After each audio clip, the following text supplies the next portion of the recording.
Hi friends, ಇವತ್ತು ನಾನು custard bread ಮಾಡೋದು ತೋರಿಸ್ತಾ ಇದ್ದೀನಿ.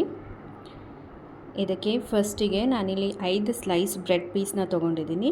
ಅದನ್ನು ಎಡ್ಜಸ್ ಏನಿದೆ 4 ಸೈಡ್ಸ್ ಅದನ್ನು ನಾನು ಕಟ್ ಮಾಡ್ಕೊತಾ ಇದ್ದೀನಿ.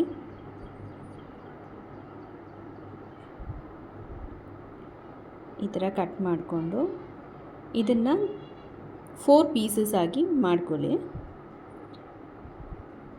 ಅಂದರೆ ಇದು ನೀಟಾಗಿ ಸ್ಕ್ವೇರ್ ಪೀಸಸ್ ಥರ ಕಾಣಿಸುತ್ತೆ.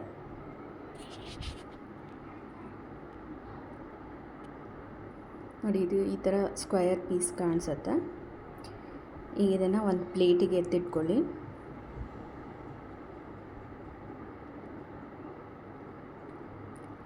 ಇಲ್ಲಿ ನಾನು ಎಣ್ಣೆ ಕಾಯಕ್ಕೆ ಇಟ್ಟಿದ್ದೀನಿ ಆಲ್ರೆಡಿ. ನೋಡಿ, ಎಣ್ಣೆ ಕಾದಿದೆ.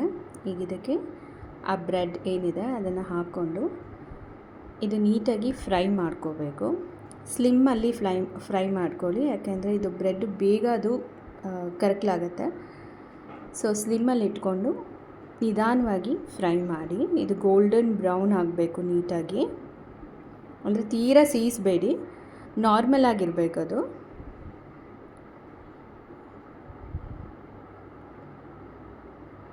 ನೋಡಿ, ಈ ಥರ ಗೋಲ್ಡನ್ ಬ್ರೌನ್ ಆಗಬೇಕು. ಇದಾಗಿದೆ. ಈಗ ಕಸ್ಟರ್ಡ್ ಮಾಡ್ಕೊಳ್ಳೋಣ. ಮೊದಲಿಗೆ ಒಂದು ಪ್ಯಾನ್ಗೆ ಇಲ್ಲಿ ನಾನು 1 ಗ್ಲಾಸ್ ಹಾಲು ಹಾಕ್ಕೊಳ್ತಾ ಇದ್ದೀನಿ. ಈಗ 1 ಸ್ಪೂನ್ ಕಸ್ಟರ್ಡ್ ಪೌಡರ್ನ ಹಾಲಿನಲ್ಲಿ ನಾನು ಕಲಸಿಟ್ಕೊಂಡಿದ್ದೀನಿ, ಅದನ್ನು ಕೂಡ ಇದಕ್ಕೆ ಆ್ಯಡ್ ಮಾಡ್ತಾಯಿದ್ದೀನಿ. ಅದನ್ನು ನೀಟಾಗಿ ಮಿಕ್ಸ್ ಮಾಡ್ಕೊತಾ ಹೋಗಬೇಕು. ಅದು ಮಿಕ್ಸ್ ಮಾಡ್ತಾ ಮಾಡ್ತಾ ನಿಮಗೆ ಕಲರ್ ಕೂಡ ಚೇಂಜ್ ಆಗ್ತಾ ಹೋಗುತ್ತೆ. ಅದು ಯೆಲ್ಲೋಯಿಶ್ ಕಲರ್ ಬರುತ್ತೆ, ಸ್ವಲ್ಪ ತಿಕ್ ಕೂಡ ಆಗುತ್ತೆ. ಇದಕ್ಕೆ ನಾನು ಒಂದು ಅರ್ಧ ಬಟ್ಲು ಸಕ್ಕರೆ ಹಾಕೋತಾ ಇದ್ದೀನಿ. ನೋಡಿ, ಇದು ಈ ಥರ ಯೆಲ್ಲೋಯಿಶ್ ಕಲರ್ ಬರುತ್ತೆ. ಈಗ ಆ ಬ್ರೆಡ್ ಕ್ರಮ್ಸ್ ಏನಿದೆ ಅದನ್ನು ನೀಟಾಗಿ ಅರೇಂಜ್ ಮಾಡಿಕೊಂಡು ಅದ್ರ ಮೇಲೆ ಆ ಕಸ್ಟರ್ಡ್ ಮಿಲ್ಕ್ ಏನು ಮಾಡ್ಕೊಂಡಿದ್ದೀರ ಅದನ್ನು ಅದ್ರ ಮೇಲೆ ನೀಟಾಗಿ ಸ್ಪ್ರೆಡ್ ಮಾಡ್ಕೊಳ್ಳಿ. ಈಗ ಅದಕ್ಕೆ ನಾನು ಸ್ವಲ್ಪ ಡ್ರೈ ಫ್ರೂಟ್ಸ್ ಏನಿದೆ ಅದನ್ನು ಅದ್ರ ಮೇಲೆ ಉದುರಿಸ್ತಾ ಇದ್ದೀನಿ. ಇದು ಮಕ್ಳಿಗೆ ತಿನ್ನೋಕ್ಕೆ ತುಂಬ ಚೆನ್ನಾಗಿರುತ್ತೆ. Thank you.